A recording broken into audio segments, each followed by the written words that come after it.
Oh lord, buckle in. We're going to talk about Conan Exiles and how it's been review bombed because of their plans for monetization going forward. The actual price of the Battle Pass got revealed yesterday, and we're going to talk even more about why it's such bad news for Conan Exiles players, as well as future titles. Now, I've spoke about some of this before. I'm going to try and avoid repeating myself, but I do want to carry on showing you guys why this is so wrong and why so many other games can do good with battle passes or monetization, and why Funcom just seem to have missed the mark so massively. At this point, I think it's pretty clear that I won't be covering Conan Exiles unless something changes with their monetization. There's plenty of other games to cover, which I'll talk about, but otherwise, yeah, I'm just not down for supporting a games company that wants to just rip off players. Anywho, let's get into it. JADE-PLAYS, a streamer that does Conan Exiles, I guess, got a chance to sit with the developers and show stuff off at TwitchCon.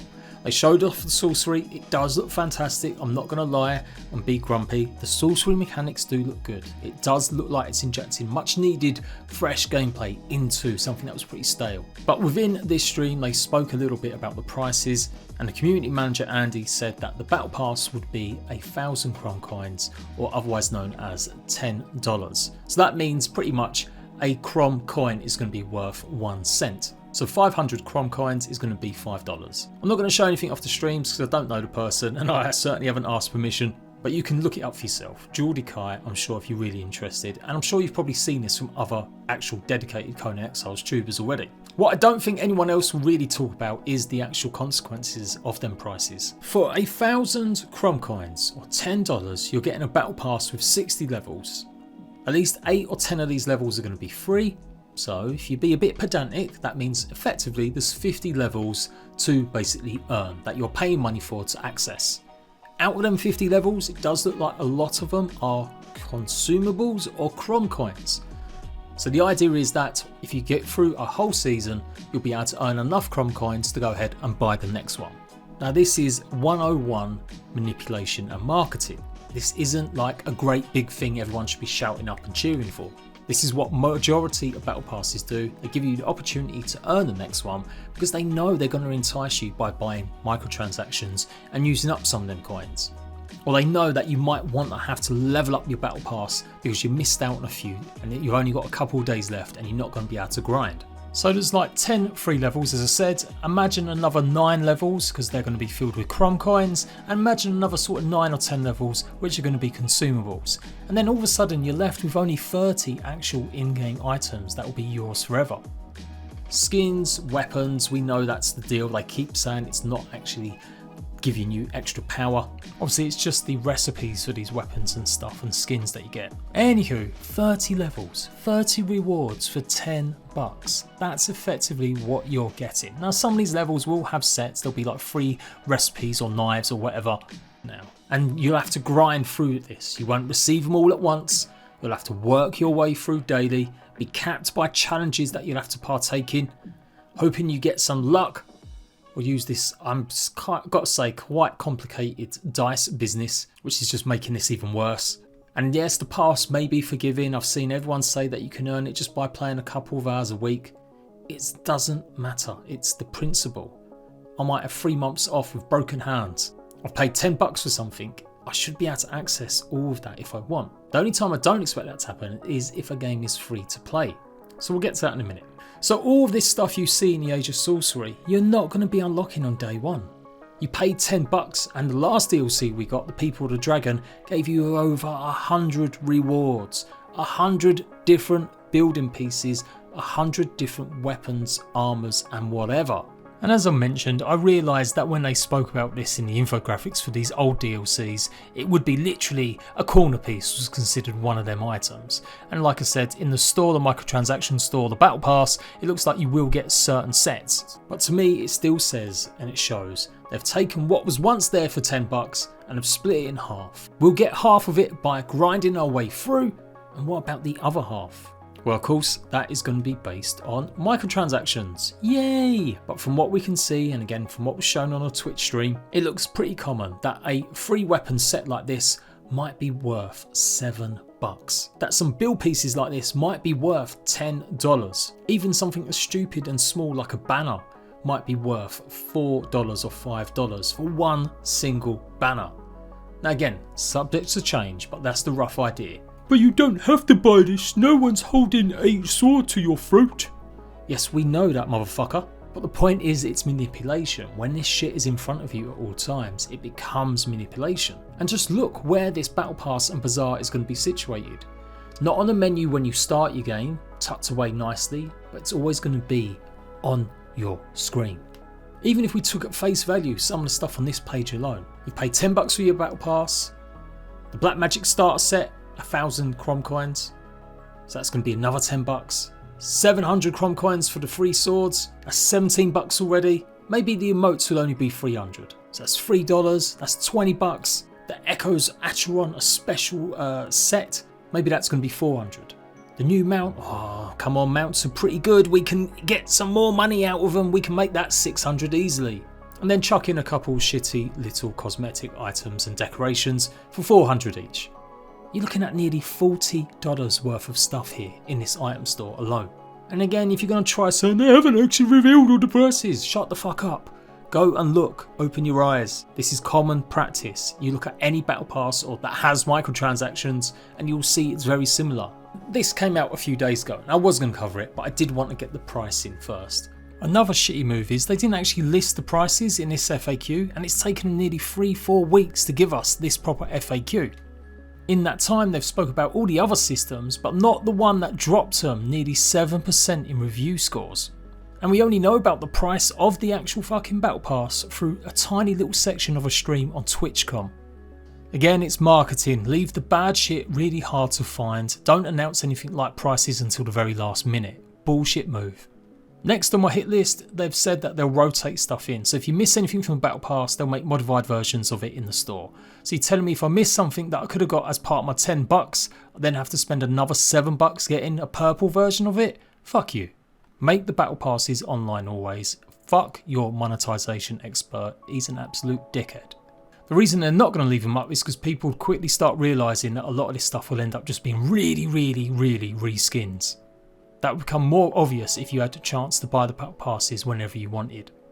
Look, Battle Passes are nothing new and we're probably going to see more of them introduced in the future. But then again, maybe not. They do kind of fit a certain type of game. We've had a lot more applied to other games now, not just Battle Royales. We've seen them in MMOs, we've seen them in shooters, we've seen them even in things like Animal Crossing. Survival games can be incredibly repetitive and grindy in the actions that you do, but when you think about shooters, they're really repetitive in terms of the gameplay, so they suit them games more. But in reality, there are still only about 50 out of good games that people know of that actually have actual proper battle passes in them. That's not that many. So let's not try and keep brushing this over like I see so many tubers do. It's the future of gaming. It doesn't have to be, unless you allow it to. And that's what some of you guys are definitely not doing. Conan Exiles has dropped a positive review score by 7% since we started getting leaks and news about this stuff. I'm pretty sure its overall review score was 4% better than this. I cut a big section of this for time because this video is way too long as it is, but basically you can see every game gets kind of review bombed sometimes with DLC and stuff, like i.e. the reviews are more negative and you get a bunch more of them.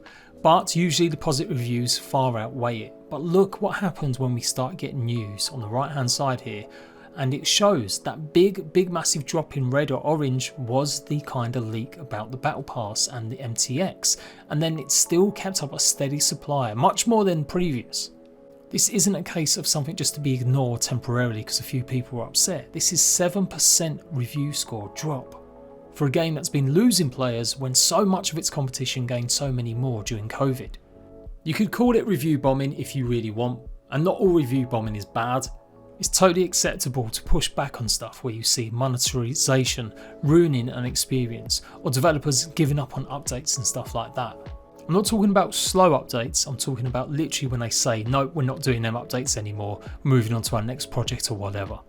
But it's there, it's not just some mad ramblings from me, it is a fact that so many people, cross comments, cross social media, are saying that they don't want this kind of bullshit added. So, I've gone over the Battle Pass. I don't think it's value for money. I feel like it's doing exactly what it's designed to do, make you believe you're getting more out of it.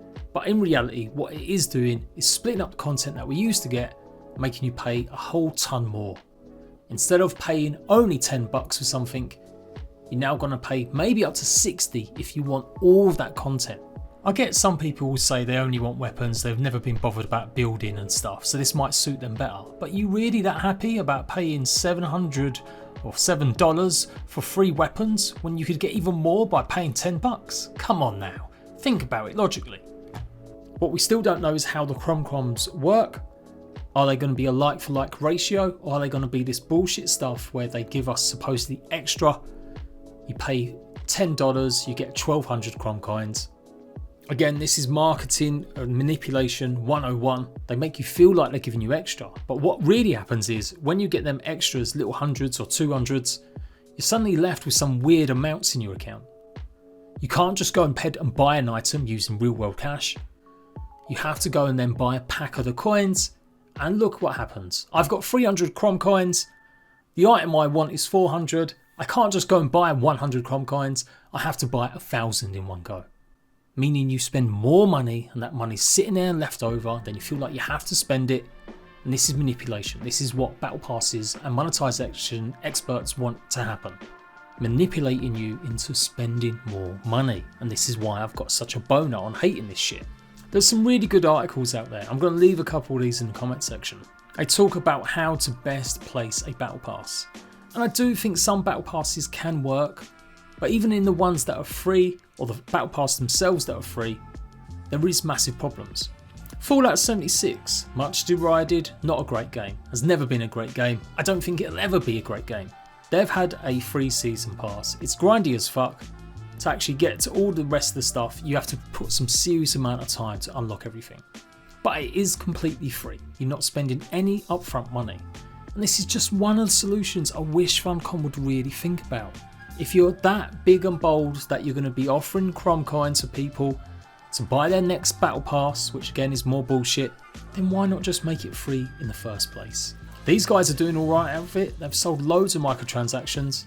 Yeah, but Fallout 76 is shit, why are you comparing? Let me explain. If I told you that even after years of positive reviews, and even though Fallout 76 has been absolutely laughed off the face of the planet as being one of the worst entries into a franchise ever, it has as nearly as much players as Conan Exiles. Only falling behind very shortly, and actually in the last few weeks and months, it's actually doing better. This game was out on other platforms exclusively like Bethesda.net first, before finally making an appearance on Steam. And just look at it. It's had more players than Conan Exiles recently. I'm not saying it's a better game, I don't think it is.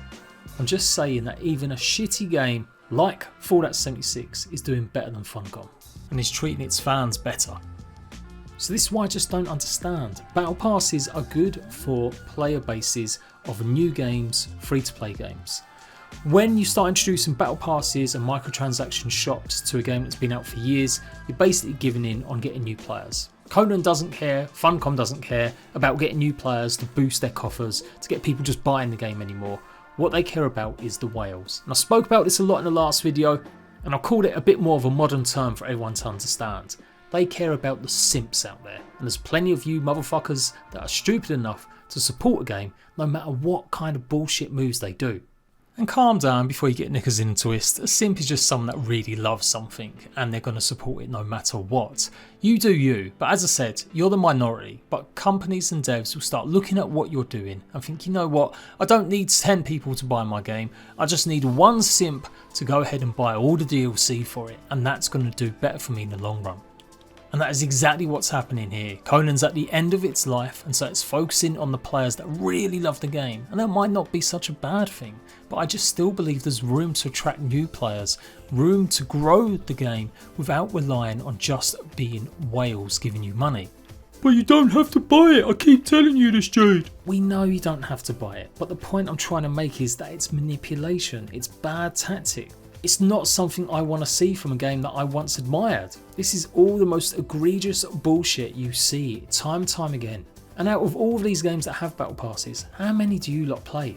How many would you rate as like the best game going? There might be a couple Destiny players, hardcore, or Call of Duty bros. I don't think anyone can sit here and say they've played these games and think that the battle passes are great.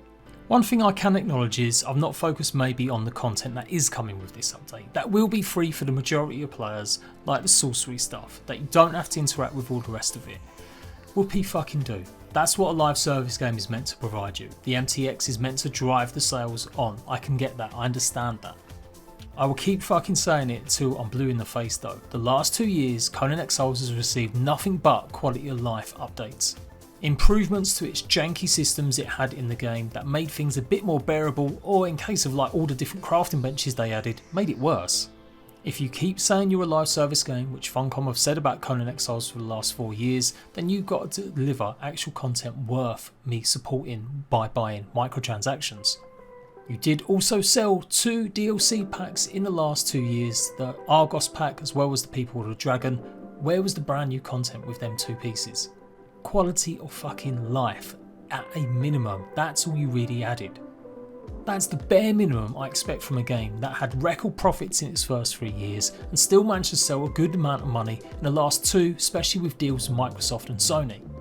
And yes, the Sipter map obviously was new content, but that was $20 to buy or wherever it was. So it wasn't something free, we didn't gain any benefits from that. Server transfers have been turned off mysteriously and haven't been turned back on with no real reasoning why. The company left avatars off of a console for nearly a year and they wonder why they get negative reviews or people leave this game. It's because they took their foot off the ball, and instead of going back to what worked with the DLC packs in the past, they're now doing this to keep them whales happy and not try and get some of the older players back with fresh brand new content only. That's the last bullshit move that no one's really spoke about. Yes, we know that if you spend 2 hours of your week you can just unlock this pretty easily. But this is just what happens. In every one of the battle passes on this list, they've got stingier and stingier, or they've reduced the amount of time you can complete the battle pass in. Effectively, games will do this. They'll launch with a battle pass. Seems like it's fair and easy to get stuff. Then the next battle pass is slightly shorter, or you need to do a little bit more grinding and get a little bit more XP. If Funcom are really listening to this dickhead microtransactions expert, then that's what's going to happen. The first battle pass is designed, or supposedly meant to be designed, to lure you in. Then the second and third one starts getting a little bit stingier. So you're at the point where you won't be able to maybe complete all this unless you are seriously grinding every single fucking day. Now that might not be a problem, survival games are grindy, we all know that. But you're not just earning XP to go towards something here, you have to complete these bullshit challenges. So that's my next point. Like I said, solutions, not just bitching. The way I'm looking at it is that you get extra XP or double or multiple XP by completing certain challenges here, but you can still go ahead and complete these challenges over and over again and you'll still be able to gain some small XP. But it's so dictating. Instead of now playing a game at your pace about how you like to play a game, now you're going to be thinking, right, harvest silver, let's go and do that 10 times. Oh no, wait, it's got a multiplier, so I guess I should go and just hunt for silver, nothing but. And before you know it, your 2 hours that you might have a week to play isn't dictated by you spending time doing what you want to do. It's doing exactly what the challenges are telling you because you want to gain the most XP to complete the bullshit battle pass. That is not a sandbox creative's experience. This is why battle passes work better for shooters, more repetitive style gameplay where it's generally just about XP being earned. But the idea that you get major XP by completing the same shit over and over again, that's going to get really old and tiresome. So I think if Funcom are going to carry on with this, which they are, they should get rid of this bullshit challenges. Just make it general XP. Everything you do, just like it is in a normal game where you get your XP to unlock skills, do the same thing here. Have another XP bar or modifier, whatever, call it the purple one or the green one since you're so in love with money. Let people earn XP however they want to go towards their battle pass to get the unlocks that they previously used to be able to buy in just one fucking go. Went off on a tangent, but I did mean to get back to this. If you spend $1 on leveling up each level, which it looks like it's going to be 100 Cron points I'm guessing, and you'll be able to progress, then you could technically spend another $59 to get from level 1 all the way through to level 60 within the first few minutes if you really want to. Again, is that really fair? I know I said I want people to be able to have everything they want in one go, but what, $60 to do so? Or 70 including the battle pass? And again, Funcom will love you. They should remove that bullshit. If you're going to have a battle pass, if it's going to be fucking paid, just take away the ability to unlock it all. I know that's counteractive to what I've just said. Like, I want all the stuff in one go. You shouldn't then be able to prey on people for missing out. FOMO is a real thing, look it up. Or make the Battle Pass free to play and have it that if you did want everything in one go straight away, you could spend maybe $30. Yes, more expensive than it used to be previously, still not great value, but for simps out there that really want support, let them go ahead and spend $30 on everything straight away. We can only hope they carry on getting more negative scores, and hopefully some mainstream media pick up on the bullshit that they're doing. Maybe some news stories get generated, and who knows, maybe they'll dial back stuff. Or maybe the next Battle Pass they'll really seriously think hard and long about it, and decide to maybe do it for free, or maybe they'll make Conan Exiles free to play. All of them things are more valid, and all of them things I could live with. I know I could just carry on playing Conan Exiles. I could get back into it like I wanted to and check out the sorcery stuff. I don't have to pay any attention to all this stuff, but it's a principle with me. If you make good games, I will do my best to support you. If you need to monetize, as long as it's fair, as long as I feel like it's in line with what others are doing, I will help you. But we're talking about Funcom, a company that's made millions. In fact, you could probably argue they've probably made at least $1 billion in the last 5 years. Record profits 3 years in a row as soon as Conan Exiles started to be sold. And then in the last 2 years, they've still made a good amount of money. They've bought umpteenth studio after studio until they got bought out by Tencent as well. They are not some tiny little indie company we should be trying to get behind. They are a mid-level big company now. Hundreds upon hundreds of staff working all over the world. I understand they need to keep generating money to pay them staff, but fuck off with that bullshit about keeping the lights on. You've made plenty of profits. Instead of investing in your development team much quicker and keeping the live service system going, you basically ignored it because you thought you was going to all be working on June. That's where the profits have gone, on their next projects, not back into Conan Exiles.